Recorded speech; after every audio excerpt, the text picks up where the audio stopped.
Bonjour mes photographes, bienvenue sur la chaîne La Pause Benoît. Aujourd'hui, on va voir le plugin Color FX Pro 5 de la Nik Collection 5. Un plugin en fait qui est spécialisé pour traiter nos photos couleurs.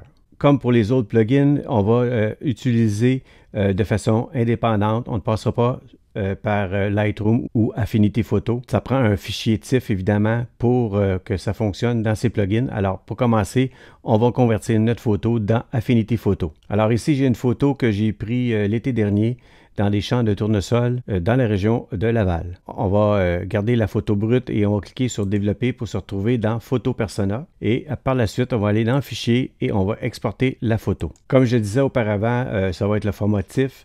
Puis on va choisir pour une bonne qualité le RGB 16 bits.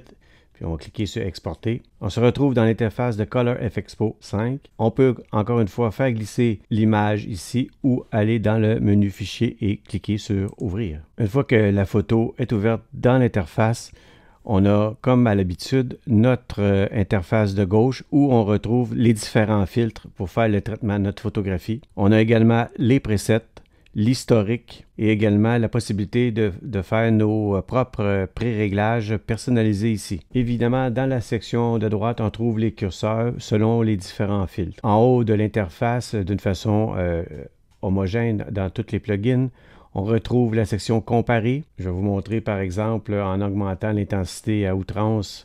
Si on clique sur le premier, on peut comparer le avant et le après en cliquant ici le premier icône. Ou le deuxième icône, on va avoir une image qui est séparée par la glissière ici, le avant et le après. Troisième fonctionnalité, on a le avant en haut ici et le après en bas, où on peut mettre côte à côte. Toujours double-cliquer sur le petit curseur pour remettre les ajustements à zéro. On a le retour en arrière ici. Première fonctionnalité pour réduire, agrandir, on a le fit de l'image. Après, on a le fil qui enlève le grisé qui ceinturait la photographie. Après, on a à 100%. Après, on a du 2 pour 1 et on a une panoplie de ratios ici de l'image 3 pour 1 par exemple. Lorsqu'on arrive dans l'interface, il n'y a aucun filtre de sélectionner.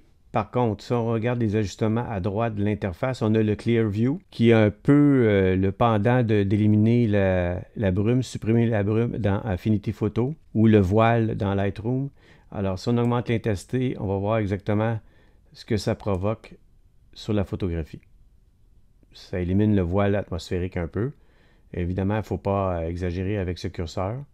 Ça dynamise un peu la photo en ça. Et puis, on a ici la section grain qui est vraiment intéressant puisque on a une panoplie de pellicules photographiques argentiques. Par exemple, si je prends la Fuji Supra Extra 800 ISO, on a l'intensité ici du grain et la taille du grain qu'on peut jouer automatiquement. Si on met l'intensité quand même assez élevée, puis la taille du grain, évidemment, là, on va à l'extrême, mais on peut jouer avec le curseur pour l'amener à un résultat qui nous convient.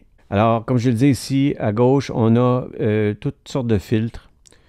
Filtre bicolore, densité neutre graduée, gradué défini par l'utilisateur, niveau et courbe, contraste pro, supprimer la dominante de couleur. Ça peut être intéressant quand on utilise des filtres et qu'il y a une dominante de couleur. Filtre de lucarne, solarisation, lumière du soleil, contraste tonal. Je vais utiliser niveau courbe. Alors, niveau courbe, on retrouve ça dans tous les logiciels de post-traitement, dont Affinity Photo, Lightroom, etc. Lorsqu'on joue sur la courbe, ça s'applique sur l'ensemble de la photographie. On peut jouer avec le canal rouge, le canal vert, le canal bleu, la luminosité. Jouer sur l'ensemble de la photographie, voilà. On gagne notre histogramme. Si on veut voir si les zones sont écrêtées dans les sombres ou dans les tons clairs, on vient cocher ici les petites cases. Puis si j'exagère, vous allez voir que dans les tons clairs, hop, on devient surexposé.